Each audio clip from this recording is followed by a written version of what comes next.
Hello everyone and welcome back to the Belgian Beer Brothers channel. Cedric here in Antwerp with yet another brew review. And today we are returning back to the Spanish beers after some Scottish and American and Belgian beers again. Today we are tasting my very last bottle of Badúm cervezas. This one is a simple blonde ale. It is a 4.5% ABV blonde ale. It is labeled Eco for Ecologia, and it is sin gluten, so without gluten for the celiacs amongst us. Now, the fun thing about this beer is that, well, it is gluten-free, even though they have used 4 different kinds of malts.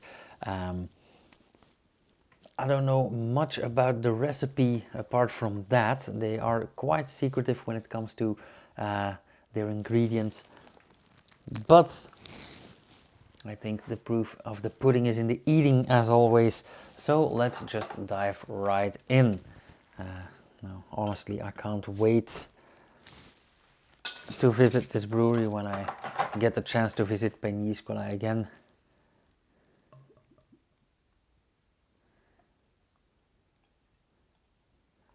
Which unfortunately won't be until 2025, I believe. Maybe 24 if I'm lucky, but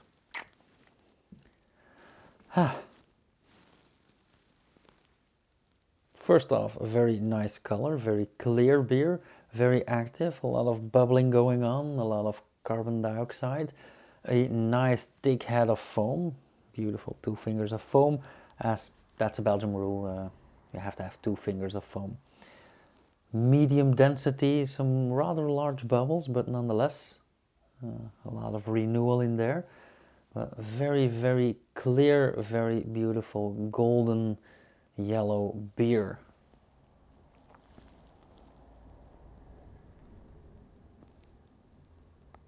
I do get a lot of carbon dioxide in the nose as well. Also, it smells very malty and a bit sweet, and for some reason it does remind me of some alcohol-free beers.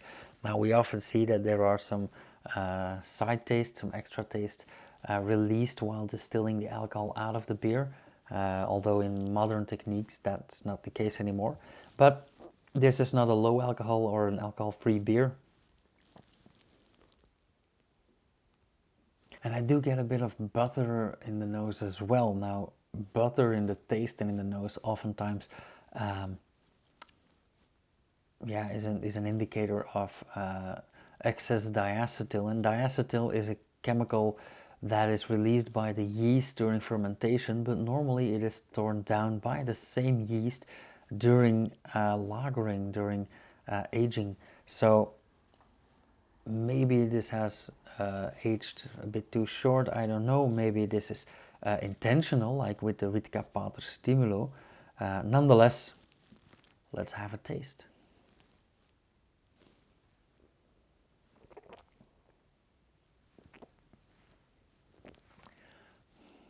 Yeah, very first thing I notice is a lot of diacetyl, a lot of butter flavor. Now, personally, I don't really mind, but this is quite a lot. I don't necessarily see this as a bad thing, although this is commonly viewed as a brewing mistake, namely the ripening or the aging in the barrels is too short, and the yeast doesn't get the chance to tear down that diacetyl again. So that is why even when in home brewing you should let your beer rest for at least 2 weeks or even longer, just to get rid of that diacetyl. Nonetheless,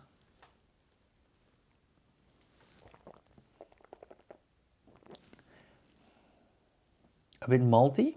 I do get some caramel in there. Bittersweet, a lot of bitterness going on in the back of the mouth. Again, that soft tissue is getting really triggered. But still some sweetness from the malt, from the caramel malts, let's say. So all in all, not a bad beer at all.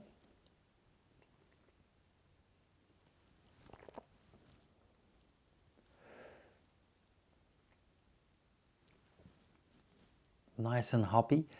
I do get the idea that no aromatic hops are used here, just bitter hops, and that is completely fine for a blonde beer or a lager.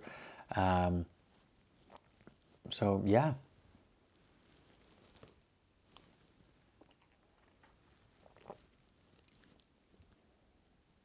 Same goes for the aftertaste. The aftertaste is very similar to the initial taste and the mouthfeel. Mouthfeel is tingly, yet thin, but the aftertaste is a combination of that bittersweet and buttery. And honestly, like I said, I don't mind the buttery sides, but this is actually too much. So let's just hop to the scoring, no pun intended there.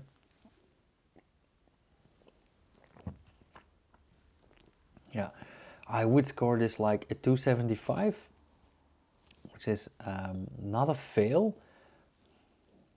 but I do have a tiny problem with that excess diacetyl. I should really get rid of that. Nonetheless, I see a lot of potential in this beer, and I do get the idea that this would be a very nice crisp blonde beer.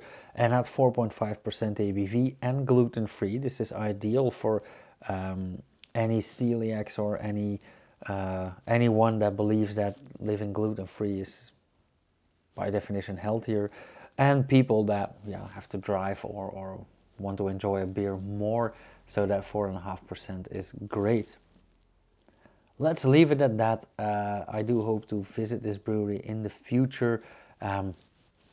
If you guys like this video, hit that thumbs up. Let me know down in the comments. Any suggestions, any ideas, always welcome. If you guys want to see more, just subscribe, hit the bell icon, and you'll be the first to know whenever I upload something, which is mostly Monday, Wednesday, and Friday at 6 p.m. And if you want to support this channel, just share a video somewhere, spread the love, spread the word. Let's grow this community. Until next time, cheers!